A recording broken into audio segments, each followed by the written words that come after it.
To get free video lectures for ECE GATE 2018, subscribe Engineer Tree and press bell icon for more information and update. Hello everyone and welcome to Engineer Tree. तो इस video में हम देखने वाले हैं transmission line से related कुछ और न्यूमेरिकल क्वेश्चन। इसके प्रीवियस वीडियोस में हमने इम्पीडेंस देखा था ट्रांसमिशन लाइन पर डिफरेंट लेंथ के लिए, जैसे कि λ/8 के लिए क्या था इम्पीडेंस, λ/4 के लिए, λ/2 के लिए और लैम्डा के लिए। तो इन डिफरेंट लेंथ के लिए हमने ट्रांसमिशन लाइन का इम्पीडेंस कैलकुलेट किया था। तो इस वीडियो में हम देखने वाले हैं, तो जो स्टैंडर्ड इम्पीडेंस का फॉर्मूला था ट्रांसमिशन लाइन के लिए वो आपका था Z input equals to Z not Z L cos beta L plus J Z not sine beta L divided by Z not cos beta L plus J Z L sine beta L. तो different length के लिए हमने देखा था, तो इसका एक हम यहाँ पर कंक्लूजन देख लेते हैं। तो अब मान के चलते हैं कि आपकी अगर लेंथ जीरो है, जीरो लेंथ पर का इम्पीडेंस जो होगा ट्रांसमिशन लाइन पर वो क्या होगा, एल इक्वल्स टू आपका जीरो हो जाएगा, तो जो बीटा एल होगा वो जीरो हो जाएगा। तो जेड इनपुट जो यहाँ पर आएगा आपका वो आएगा कुछ इस तरीके से, जेड नॉट बीटा एल की वैल्यू आपकी जीरो हो जाएगी, तो कॉस जीरो की जो वैल्यू होती है वो होती है 1, तो ये जेड एल हो जाएगा आपका, प्लस साइन जीरो की वैल्यू जीरो हो जाएगी डिवाइडेड बाई यहाँ पर आएगा आपका जेड नॉट प्लस जीरो, तो जेड नॉट से जेड नॉट आपका कैंसिल हो जाएगा और जो जेड इनपुट निकल के आएगा वो जेड एल आएगा। मतलब कि अगर ट्रांसमिशन लाइन की लेंथ आपकी जीरो है तो जो उसका इनपुट इम्पीडेंस होगा वो सीधे सीधे उसका लोड इम्पीडेंस होगा। तो जीरो लेंथ की लाइन के लिए उसका इनपुट इम्पीडेंस उसके लोड के इम्पीडेंस के इक्वल होगा। अब हमने धीरे धीरे जैसे लाइन को बढ़ाना है, इंक्रीज किया था, यहाँ पर हम देख लेते हैं अगर एल इक्वल्स टू हम इन्फिनिटी लेते हैं, एक बहुत जिसकी लेंथ इन्फिनिटी है ट्रांसमिशन लाइन की, उसके लिए इम्पीडेंस क्या होगा।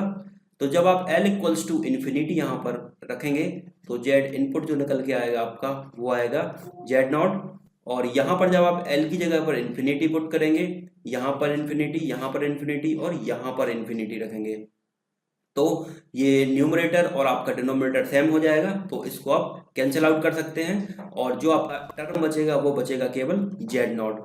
तो जब एल इक्वल्स टू आप इन्फिनिटी लेंगे, आपकी जो ट्रांसमिशन लाइन की लेंथ इन्फिनिटी होगी, तो उसमें जो इनपुट इम्पीडेंस होगा वो उसके कैरेक्टरिस्टिक इम्पीडेंस के इक्वल होगा, और कैरेक्टरिस्टिक इम्पीडेंस के जब इक्वल होगा तो ये मान के चलिए आपका सोर्स एंड है और ये आपका लोड एंड है।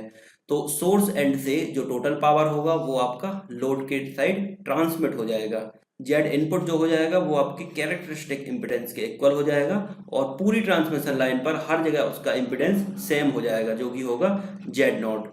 तो ये हुई लेंथ जब हमने इन्फिनिटी पुट की थी। अब जीरो और इन्फिनिटी के बीच में हमने काफ़ी सारी डिफरेंट लेंथ के लिए भी इम्पीडेंस कैलकुलेट किया था, λ/8 के लिए, λ/4 के लिए और λ/2 के लिए और लैम्डा के लिए। तो यहाँ पर λ/4 और λ/2 जो लाइन थी इनको हम बोलते हैं, जो आपकी λ/4 लाइन थी, तो λ/4 के लिए आपका जो इनपुट इम्पीडेंस था वो निकल के आ रहा था जेड नॉट का whole square divided by Z L. λ/4 length के इम्पीडेंस को आप बोलते हैं इम्पीडेंस इन्वर्टर, क्योंकि यहाँ पर जो इम्पीडेंस होता है वन एंड और दूसरे एंड का इम्पीडेंस एक दूसरे से अपोजिट नेचर का होता है। कभी कभी एक नंबर में क्वेश्चन पूछा जाता है आपका इम्पीडेंस इन्वर्टर की जो लेंथ होती है वो कितनी होती है, तो λ/4 को हम इम्पीडेंस इन्वर्टर भी बोलते हैं। और λ/2 लाइन की अगर हम बात करें तो इसको हम बोलते हैं इम्पीडेंस रिफ्लेक्टर, क्योंकि जो इसका इनपुट इम्पीडेंस था वो होता है आपका लोड इम्पीडेंस के इक्वल। तो दो चीज़ आपको इसमें याद रखनी है, λ/4 को हम बोलते हैं इम्पीडेंस इन्वर्टर और λ/2 को बोलते हैं इम्पीडेंस रिफ्लेक्टर। तो ये तो एक बेसिक समरी हो गई। अब इससे रिलेटेड हम एक दो न्यूमेरिकल क्वेश्चन देख लेते हैं, तब आपको ये कॉन्सेप्ट और अच्छे से क्लियर हो जाएगा। क्वेश्चन गिवन है आपको, all transmission line sections in figure have a characteristic impedance R0 plus J0, the input impedance is. यहाँ पर आपको दिख रहा है टोटल इनपुट इम्पीडेंस आपको कैलकुलेट करना है, ये आपको एक ट्रांसमिशन लाइन के सेक्शन यहाँ पर गिवन है। तो यहाँ पर आप क्लियरली देख सकते हैं, यहाँ पर λ/8 लेंथ गिवन है, यहाँ पर λ/2 गिवन है और यहाँ पर λ/4 लेंथ गिवन है। तो अगर आप यहाँ पर बात करें इस सेक्शन पर, तो मान के चलिए इसको हम सेक्शन 1 एज्यूम कर लेते हैं, इसको सेक्शन 2 एज्यूम कर लेते हैं, इसको सेक्शन 3 एज्यूम कर लेते हैं। तो यहाँ पर अगर आप देखें इस पॉइंट पर, तो सेक्शन 2 और सेक्शन 3 ये यहाँ पर मान के चलते हैं सेक्शन 2 का इनपुट इम्पीडेंस होगा और यहाँ पर सेक्शन 3 का इनपुट इम्पीडेंस होगा। तो जो 2 का इनपुट इम्पीडेंस होगा और 3 का इनपुट इम्पीडेंस होगा, ये दोनों एक दूसरे से कैसे पैरेलली कनेक्ट है यहाँ पर। तो Z2 को हम डिनोट कर देते हैं, मान के चलते हैं यहाँ पर Z इनपुट ऑफ 2 और इसके इनपुट इम्पीडेंस को हम डिनोट कर देते हैं Z इनपुट ऑफ 3। तो टोटल इम्पीडेंस हमें यहाँ पर कैलकुलेट करना है। तो Z इनपुट आपका जो टोटल हो जाएगा वो हो जाएगा parallel combination of Z input 2 parallel Z input 3। तो Z इनपुट आप इस तरीके से यहाँ पर कैलकुलेट कर सकते हैं। इसके लिए आपको जरूरी है Z इनपुट 2 और Z इनपुट 3 कैलकुलेट करना। तो Z इनपुट 2 के लिए हम सबसे पहले कैलकुलेट करते हैं। Z इनपुट 2 आप कैलकुलेट कर सकते हैं। ये देखिए यहाँ पर लैम्डा बाई 2 लेंथ आपको गिवन है। तो लैम्डा बाई 2 के लिए आपको फॉर्मूला याद होगा। लैम्डा बाई 2 के लिए जो Z इनपुट इक्वल होता है वो होता है ZL के। तो सबसे पहले आप इस सेक्शन को एज्यूम किए, लैम्डा बाई 2 वाले सेक्शन को। तो इस सेक्शन के लिए आपका जो लोड है वो कितना है, 2R0 है। तो Z इनपुट ऑफ 2 हो जाएगा आपका 2R0। तो ये निकल के आ जाएगा दूसरे वाले सेक्शन के लिए आपका इनपुट इम्पीडेंस। इसको हम इक्वेशन 1 दे देते हैं। अब इसी तरीके से आप तीसरे वाले सेक्शन के लिए Z इनपुट 3 कैलकुलेट कर सकते हैं। तो ये लेंथ आपको गिवन है लैम्डा बाई 4। तो लैम्डा बाई 4 के लिए जो फॉर्मूला होता है Z0 का whole square divided by ZL। तो Z0 का होल स्क्वायर, Z0 आपको कितना गिवन है, R0। तो ये हो जाएगा आपका R0 का whole square divided by load कितना गिवन है आपको यहाँ पर लैम्डा बाई 4 लाइन के लिए R10 बाई 2। तो ये हो जाएगा R0 बाई 2। तो स्क्वायर से R0 कैंसिल हो जाएगा, ये आ जाएगा आपका 2R0। तो यहाँ पर Z इनपुट 2 के लिए और Z इनपुट 3 के लिए हमने कैलकुलेट कर लिया। अब अगर इस पॉइंट की हम बात करें तो ये यहाँ पर पैरेलली कनेक्ट है एक दूसरे से। तो Z इनपुट टोटल के लिए जो लोड होगा वो कितना हो जाएगा, Z input 2 parallel Z input of 3। तो Z इनपुट 2 आपने पहले कैलकुलेट किया था 2R0 पैरेलली Z इनपुट 3 कितना है 2R0। तो इन दोनों का जब आप पैरेलली सॉल्व करेंगे तो ये हो जाएगा 2R0 into 2R0 divided by 4R0। तो 2 और ये 4 कैंसिल हो जाएगा, R0 से ये R0 कैंसिल हो जाएगा। तो Z इनपुट का जो लोड निकल के आएगा वो निकल के आया आपका कितना R0। तो अब इस पूरी लाइन को आपने सॉल्व करके यहाँ का लोड इम्पीडेंस कैलकुलेट कर लिया। तो यहाँ का जो ZL आया वो कितना आया आपका R0। अब यहाँ पर आपको केवल ये वाला सेक्शन एज्यूम करना है। इस वाले सेक्शन के लिए जब आप यहाँ पर लैम्डा बाई 8 लाइन के लिए आप जानते हैं Z इनपुट क्या होता है, Z0 ZL plus JZ0 divided by Z0 plus JZL। तो Z इनपुट यहाँ पर आ जाएगा आपका कितना Z0 जो कि कैरेक्टरिस्टिक इम्पीडेंस आपको R0 गिवन है और ZL की वैल्यू हमने कितनी कैलकुलेट की थी R0 प्लस JR0 हो जाएगा divided by R0 plus JR0। तो न्यूमरेटर से डिनोमिनेटर कैंसिल हो जाएगा और जो Z इनपुट आएगा आपका टोटल वो आएगा R0। तो ये पूरी ट्रांसमिशन लाइन को हमने सॉल्व करके इसके लिए इनपुट इम्पीडेंस कैलकुलेट किया। तो उसकी वैल्यू कितनी आई R0। तो आपका ऑप्शन बी यहाँ पर करेक्ट हो जाएगा। तो इस तरीके से आपको अगर ट्रांसमिशन लाइन का क्वेश्चन गिवन है आपको उसको सेक्शन वाइज सॉल्व करना है और फिर उसको कंपाइल करना है। तो इस तरीके से आप इन क्वेश्चन को सॉल्व कर सकते हैं। तो इस क्वेश्चन में आपको गिवन है a short circuit stub is shunt connected to a transmission line as shown in the figure if Z0 equals to 50 ohm, जो कि आपका कैरेक्टरिस्टिक इम्पीडेंस है, गिवन है आपको 50 ohm. The admittance gamma seen at the junction of the stub and the transmission line is, ये आपको figure given है। यहाँ पर शॉर्ट सर्किट लाइन आपको गिवन है, यहाँ पर 100 ओम इम्पीडेंस गिवन है। ये लाइन की लेंथ लैम्डा बाई 8 है और यहाँ पर जो लेंथ है वो लैम्डा बाई 2 है। आपको टोटल एडमिटेंस कैलकुलेट करना है इस ट्रांसमिशन लाइन के लिए। तो जो टोटल एडमिटेंस हो जाएगा आपका Z इनपुट वो होगा आपका, अलग अलग सेक्शन में आप इसको डिवाइड कर सकते हैं। ये फर्स्ट सेक्शन हो जाएगा और ये सेकंड सेक्शन हो जाएगा। तो जो टोटल एडमिटेंस होता है वो ये दोनों आप लाइन देख सकते हैं पैरेलली कनेक्ट है एक दूसरे से। तो जब पैरेलली कनेक्ट होती हैं और हमें एडमिटेंस कैलकुलेट करना है तो जो गामा होगा आपका फर्स्ट के लिए वो ऐड हो जाएगा सीधे सीधे दूसरे वाले एडमिटेंस में। तो पैरेलल में हम इस तरीके से एडमिटेंस कैलकुलेट करते हैं। तो इसके लिए हमें सबसे पहले फर्स्ट के लिए एडमिटेंस कैलकुलेट करना है। तो फर्स्ट आपकी यहाँ पर शॉर्ट सर्किट है। तो लैम्डा बाई 8 के लिए अगर हम इनपुट एम्पिडेंस कैलकुलेट करते हैं लैम्डा बाई 8 लाइन के लिए, वो होता है आपका Z0 ZL plus JZ0 divided by Z0 plus JZL।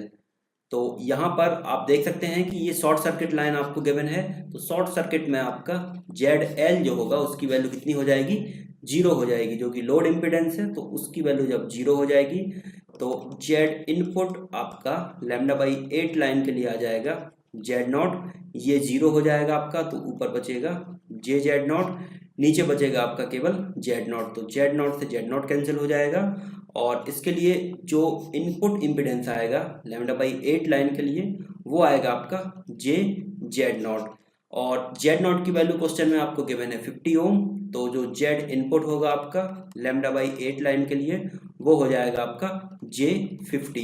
लेकिन हमें क्या करना है, इम्पिडेंस नहीं, हमें एडमिटेंस कैलकुलेट करना है।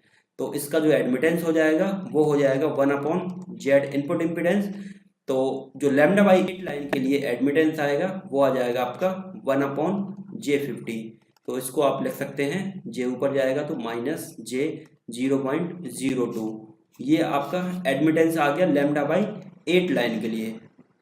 अब इसी तरीके से हम लैम्डा बाई 2 के लिए एडमिटेंस कैलकुलेट कर लेते हैं। तो लैम्डा बाई 2 के लिए हम इम्पिडेंस जानते हैं क्या होता है। तो Z इनपुट लैम्डा बाई 2 के लिए होता है आपका सीधे सीधे ZL, जो कि लोड इम्पिडेंस है। तो ZL आपको यहाँ पर 100 गिवन है, तो ये हो जाएगा आपका 100। और एडमिटेंस कैलकुलेट करना है हमें लैम्डा बाई 2 के लिए। तो एडमिटेंस हो जाएगा आपका 1/100 यानी कि 0.01। तो यहाँ पर आप देख सकते हैं लैम्डा बाई 2 के लिए हमने कैलकुलेट कर लिया और लैम्डा बाई 8 के लिए। और हमें कैलकुलेट क्या करना है, टोटल एडमिटेंस। तो जो टोटल एडमिटेंस हो जाएगा वो हमने देखा है 1 और 2 का एडिशन। तो गामा जो टोटल हो जाएगा आपका वो हो जाएगा 0.01 प्लस माइनस J 0.02। तो इसको आप लिख सकते हैं 0.01 माइनस J 0.02। ये आपका एडमिटेंस निकल के आ जाएगा इस ट्रांसमिशन लाइन के लिए। तो इस तरीके से आप इन क्वेश्चन को सॉल्व कर सकते हैं। तो इसमें हम और आगे बात करते हैं शॉर्ट सर्किट और ओपन सर्किट लाइन के लिए। जैसा कि हमने देखा था शॉर्ट सर्किट के लिए इम्पिडेंस आपका आया था कितना, Z0 10 गामा L, और उसको हम बीटा के फॉर्म में लिख सकते हैं JZ0 10 बीटा L। उसी तरीके से जो ओपन सर्किट के लिए हमने इम्पिडेंस कैलकुलेट किया था वो आया था आपका Z0 कॉट गामा X, और इसको जब हम बीटा L या इलेक्ट्रिकल लेंथ में कन्वर्ट करेंगे तो ये हो जाएगा आपका minus JZ0 cot beta L। तो इसके लिए जब हम शॉर्ट सर्किट और ओपन सर्किट लाइन के लिए बात करते हैं तो इनपुट इम्पिडेंस का हम नेचर देखते हैं, कब ये इंडक्टिव नेचर का होगा और कब कैपेसिटिव नेचर का होगा। तो अभी इसको हमने दो कैटेगरी में डिवाइड किया है, शॉर्ट सर्किट के लिए अलग और ओपन सर्किट के लिए अलग। तो यहाँ पर हम सबसे पहले बात करते हैं शॉर्ट सर्किट लाइन की। तो शॉर्ट सर्किट लाइन के लिए हम जो L की डिफरेंट लेंथ है वो यहाँ पर पुट करेंगे। तो L की हमने सबसे पहले लेंथ रखी है 0 से लैम्डा बाई 4। इसके बीच में जो आपकी शॉर्ट सर्किट लाइन होगी उसके इनपुट इम्पिडेंस का नेचर क्या होगा। तो L जब आप 0 से लैम्डा बाई 4 के बीच में पुट करेंगे यानी कि बीटा L की जो वैल्यू निकल के आ जाएगी वो आ जाएगी आपकी 2 pi by lambda into L की वैल्यू कितनी पुट की हमने, लैम्डा बाई 4। तो लैम्डा से लैम्डा कैंसिल हो जाएगा, ये आ जाएगी आपकी पाई बाई 2। तो एक ही बात है, या तो आप बीटा L की जो वैल्यू है वो 0 से पाई बाई 2 के बीच में वैरी करवाएं, या जो लेंथ है वो आप 0 से लैम्डा बाई 4 के बीच में पुट करें। तो इसमें जो कि इनपुट इम्पिडेंस है शॉर्ट सर्किट लाइन का उसमें आप ये वैल्यू पुट करेंगे। तो बीटा L की वैल्यू जब आप 0 से 90 तक वैरी कराएंगे इसमें, तो 10 बीटा L, 10 की वैल्यू जो होती है, 10 0 की वैल्यू होती है आपकी 0 और 10 90 की वैल्यू होती है इनफाइनाइट। तो 0 और इनफाइनाइट के बीच में जितनी भी वैल्यू होती है वो आपकी पॉजिटिव वैल्यूज होती हैं यहाँ पर। तो ये जो इसका इम्पिडेंस आएगा इस टोटल का वो आएगा इंडक्टिव नेचर का, क्योंकि यहाँ पर आप देख सकते हैं इमेजिनरी पार्ट है और इंडक्टिव नेचर का जो इम्पिडेंस होता है वो होता है JXL। तो 0 से लैम्डा बाई 4 लेंथ के लिए शॉर्ट सर्किट लाइन का जो इम्पिडेंस होगा वो इंडक्टिव नेचर का होगा। अब हमने यहाँ पर लेंथ इंक्रीज कर दी, तो यहाँ पर आप देख सकते हैं जो लेंथ है वो हमने λ/4 से जब λ/2 पुट कर दी तो बीटा एल आपका π/2 से लेके पाई के बीच में आ जाएगा। और जब यहाँ पर आप बीटा एल की वैल्यू पुट करेंगे तो जो 10 की वैल्यू होती है π/2 से लेके पाई के बीच में, ये होती है आपकी नेगेटिव वैल्यूज। तो इसमें जब आप इक्वेशन में नेगेटिव वैल्यूज पुट करेंगे तो ये आपका -jxc के टर्म में इसका इम्पिडेंस आएगा और -jxc के टर्म में इसका इम्पिडेंस आएगा। तो ये कैसा हो जाएगा, आपका कैपेसिटिव नेचर का हो जाएगा। इसी तरीके से जब हम ओपन सर्किट लाइन की बात करें तो इसमें होता है आपका -jz0 cot बीटा एल। तो जब हम लेंथ एल की 0 से λ/4 के बीच में पुट करेंगे तो इसके जो इनपुट इम्पिडेंस का नेचर होगा वो कैपेसिटिव नेचर का होगा, क्योंकि यहाँ पर आपका माइनस ऑलरेडी है तो -jxc टाइप का हो जाएगा, तो ये कैपेसिटिव नेचर का। और इसमें जब आप λ/4 से λ/2 के बीच में वैल्यू पुट करवाएंगे तो बीटा एल की वैल्यू आपकी π/2 से पाई के बीच में होगी और जो इनपुट इम्पिडेंस का नेचर होगा वो इंडक्टिव नेचर का होगा, क्योंकि जो कॉट की वैल्यू होती है 90 से 180 के बीच में, ये होती है आपकी नेगेटिव वैल्यूज। तो यहाँ पर ऑलरेडी आप देख सकते हैं इक्वेशन में -jz0 है तो नेगेटिव नेगेटिव हो जाएगा आपका पॉजिटिव, तो ये हो जाएगा कुछ zxl करके।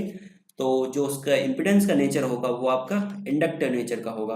तो इतना सारा आपको इसमें याद नहीं रखना है, बस शॉर्ट सर्किट और ओपन सर्किट लाइन के लिए आपको ये याद रखना है कि जब हम लेंथ 0 से λ/4 पुट करते हैं तो शॉर्ट सर्किट लाइन जो होती है वो आपकी इंडक्टिव नेचर की होती है और ओपन सर्किट लाइन इसके जस्ट अपोजिट होती है। 0 से λ/4 लेंथ के लिए ये कैपेसिटिव नेचर की होती है और जब हम लेंथ इंक्रीज कर देते हैं λ/4 से λ/2 के बीच में तो शॉर्ट सर्किट आपकी हो जाती है कैपेसिटिव नेचर की और ओपन सर्किट उसके अपोजिट इंडक्टिव नेचर की। तो ये एक दूसरे की जस्ट अपोजिट रहती हैं, तो आपको ये इसमें याद रखना है। तो ठीक है फ्रेंड्स, इस वीडियो में इतना ही। इसके बाद आपके ट्रांसमिशन लाइन के अप्रॉक्स 2 या 3 वीडियो और बचते हैं, उसके बाद आपका ट्रांसमिशन लाइन खत्म हो जाएगा। उसके बाद हम स्टार्ट करेंगे वेब गाइड। तो ठीक है फ्रेंड्स, अगर ये वीडियो आपको पसंद आया हो तो इसको आप लाइक जरूर करें, सब्सक्राइब करें और अपने फ्रेंड्स के साथ शेयर करें। Thank you friends.